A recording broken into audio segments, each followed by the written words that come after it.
Ayan po at nakagayak nga po si tatay. Papunta po sila ng Cabanatuan City. Magpapacheck up po.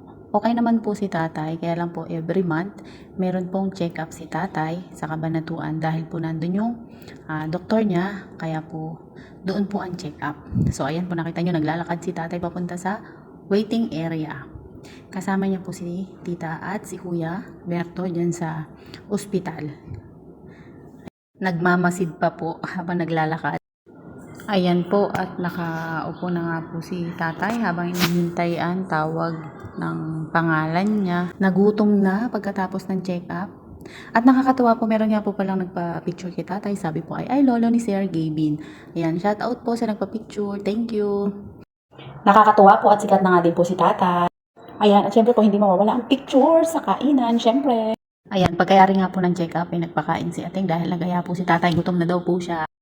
Ayan po at with ice cream pa. Sarap ng kainan. Ang daming pagkain. Nakakamiss talaga dyan sa Pinas.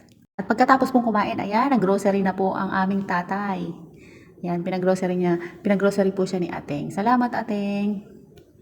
Ayan, mamili na po si tatay.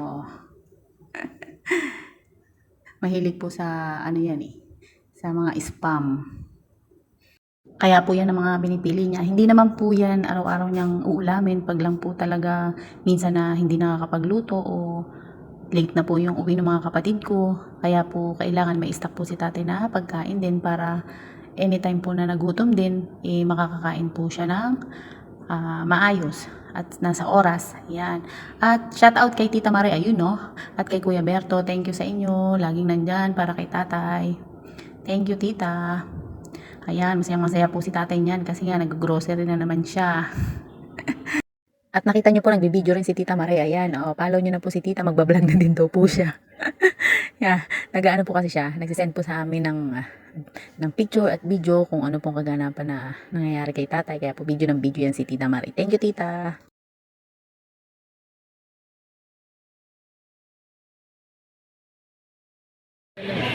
Yung mukha, pakita mo yung mukha. Kita na, kita na.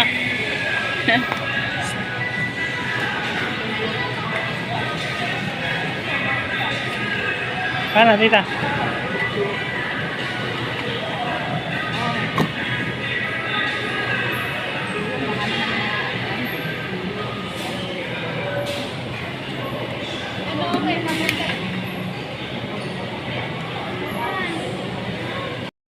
Ayan po, at natapos na nga po si tatay mamili ng kanyang mga pinamiling delata at kung ano-ano. Ayan, pang isang taon na po yata yan. At medyo, tingnan nyo po si tatay pagod sa kakapamili ng kanyang pinamili. At ayan, best friend po ni Kyle, si Bok. Kasama din po pala sila dyan.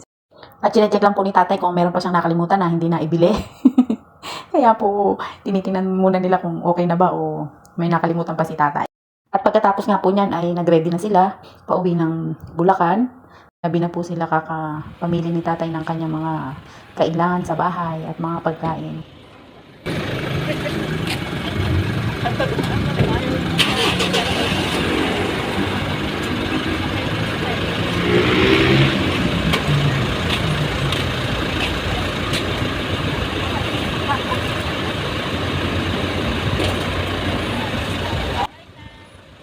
Dating nga po sa bahay, inayos na ni tita yung mga kanilang pinamili. Ayan, di ba? Sa dami. Kumpleto yan, pang isang taon.